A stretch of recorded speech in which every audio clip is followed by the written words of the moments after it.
আবু বক্করের সাথে ইসলামের পথে। ডাকাত ডাকাত কে কোথায় আছো? বাঁচাও আমাদের, ডাকাত!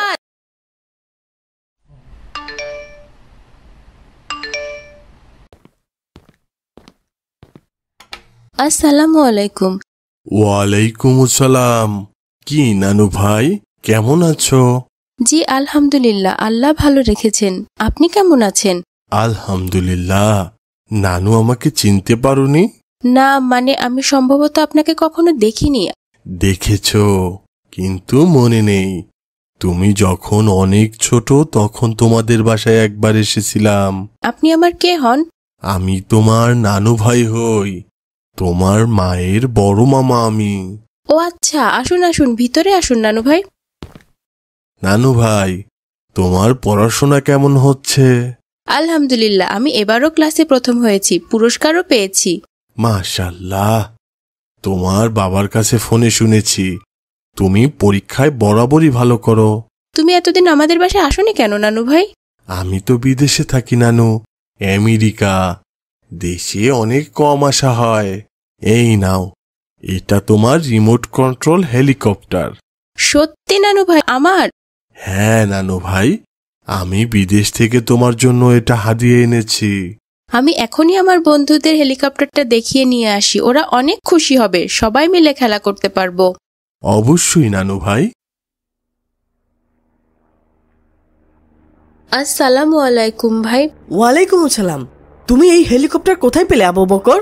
আমার এক নানু বিদেশ থেকে নিয়ে এসেছে। বাহ, কি সুন্দর হেলিকপ্টার! আমাকে একটু চালাতে দেবে? হ্যাঁ ভাই, সবাই মিলে একসাথে খেলবো বলেই তো নিয়ে এসেছি। দাও দাও, আমাকে দাও। যেটা সামনের বাটন ওটা চাপ দাও, দেখো সামনে যাবে, আর পেছনেরটা চাপ দাও, তাহলে পেছনে আসবে। হ্যাঁ ভাই, বুঝে গেছি। মজার হেলিকপ্টার। তোমার খেলা শেষ হলে আব্দুর রহমানকে দেবে, সবাই মিলে খেলবো আমরা, ঠিক আছে? ঠিক আছে ভাই। কি মজা, কি মজা! আমি হেলিকপ্টার চালাচ্ছি। আসসালামু আলাইকুম নানু, আমার বন্ধুরা সবাই তোমার সাথে পরিচিত হতে এসেছে। ওয়ালাইকুম আসসালাম। এরা কি সবাই তোমার বন্ধু আবু বকর? জি নানু, ওরা আমার হেলিকপ্টার অনেক পছন্দ করেছে, আমরা সবাই অনেক মজা করে খেলা করেছি আজকে। তাই? তা কেমন আছো নানু ভাইরা? আলহামদুলিল্লাহ নানু, আল্লাহ আমাদের ভালো রেখেছেন। এরপর যখন বিদেশ থেকে আসি তখন তোমাদের সবার জন্য এরকম একটা করে হেলিকপ্টার নিয়ে আসবো ইনশাল্লাহ। তোমাদের এটা পাওনা রইল। সত্যি? সত্যি নানু ভাই, আমাদের তো এটা ভীষণ পছন্দ হয়েছে। হ্যাঁ নানু, সত্যি। ঠিক আছে নানু, তুমি রেস্ট নাও, আমরা খেলা করি। নানু ভাই, আমি একটু বাইরে যেতে চাচ্ছি। তোমরা কি একা বাসায় থাকতে পারবে? তোমার মা কিন্তু বাসায় নেই। হ্যাঁ নানু ভাই, থাকতে পারবো। সাবধানে থেকো কিন্তু।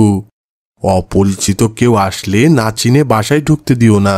আচ্ছা নানু, তুমি তাড়াতাড়ি চলে এসো কিন্তু। ঠিক আছে নানু ভাই। চোর ডাকাত থেকে সাবধান। অপরিচিত কাউকে সন্দেহ মনে হলে আশেপাশে সবাইকে ডাকবে। ঠিক আছে নানু ভাই। আসসালামু আলাইকুম। ওয়ালাইকুম আসসালাম। ভাই, অনেক তো খেলাধুলা হলো, এইবার বাসায় চলে যাই। আর একটু থেকে যাও, একটু পরেই বাইরে থেকে মা চলে আসবে, তারপর গেলে ভালো হতো না? আমি একা হয়ে যাব। ওই যে কলিং বেল বাজছে, নিশ্চয়ই তোমার মা চলে এসেছেন।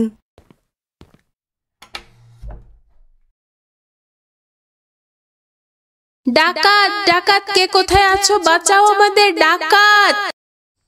কত বড় সাহস আমাদের মহল্লায় ডাকাতি করতে আসে! এক্ষুনি পুলিশে কল দিচ্ছি।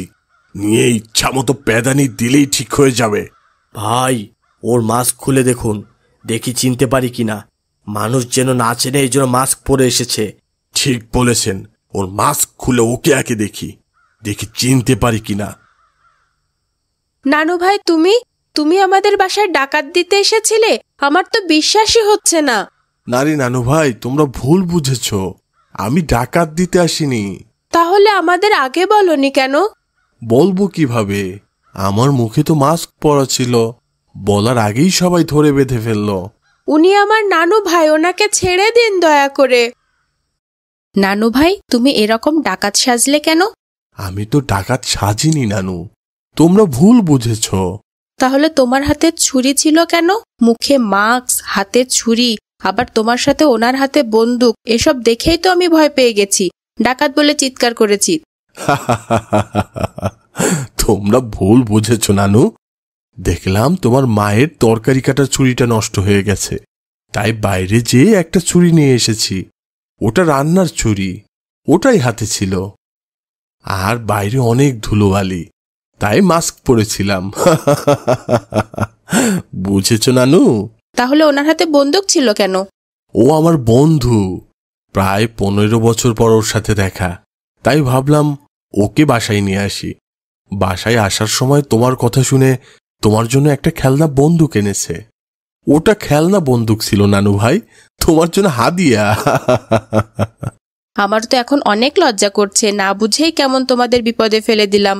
কিন্তু তোমার তো চুলদাড়ি সাদা ছিল, এটা কালো হলো কিভাবে? কালো চুলদাড়ি দেখে তো আমি আরো বুঝতে পারিনি যে ওটা তুমি। তোমাকে দেখতেও অন্যরকম লাগছে। আমি তো সবসময় চুলদাড়িতে কালো রং দিয়ে কালো করে রাখি।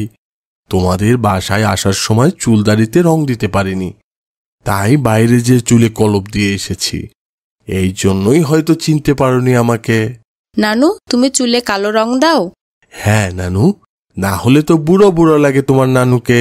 আমাদের প্রিয় নবী হযরত মুহাম্মদ সাল্লাল্লাহু আলাইহি সাল্লাম বলেছেন, শেষ যুগে এমন এক সম্প্রদায় আসবে যারা চুল ও দাড়িতে কালো রং লাগাবে, যা দেখতে কবুতরের পেটের মতো। তারা জান্নাতের সুগন্ধও পাবে না। চুল দাড়িতে কালো রং দেওয়া এত ভয়ানক। আমি এই ব্যাপারে জানতাম না নানু। তাহলে তো আর চুলে রং দেওয়া যাবে না? রং দেওয়া যাবে।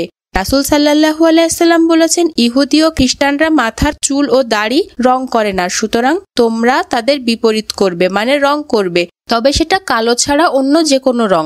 কালো রং ছাড়া আর কি রং দেব তাহলে?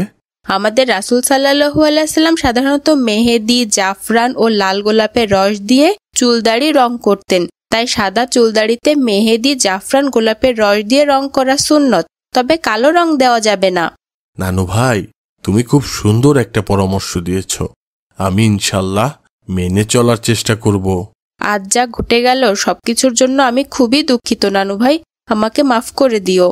ঠিক আছে নানু ভাই, এটা একটা ভুল বোঝাবুঝি ছিল। আমি কিছু মনে করিনি, বরং এই ঘটনা থেকে অনেক কিছু শিখতে পারলাম। আর ঘটনাটাও বেশ মজার ছিল। আমি তো বেশ মজাই পেয়েছি। কার্টুন বানিয়ে ঘরে বসে আয় করুন লক্ষ লক্ষ টাকা। যদি আপনার একটি ল্যাপটপ অথবা কম্পিউটার থাকে তাহলে আপনিও বানাতে পারেন আমাদের মতো মজার মজার কার্টুন গল্প। আমাদের রয়েছে cartoon making zoom live course. এই কোর্সটির মাধ্যমে বানাতে পারেন ইসলামিক গল্প, রূপকথার গল্প, ভূতের গল্প, টুনটুনের গল্প সহ সব ধরনের কার্টুন গল্প। কোর্স ফি জানতে নিচে যে কোনো লিঙ্কে যোগাযোগ করুন।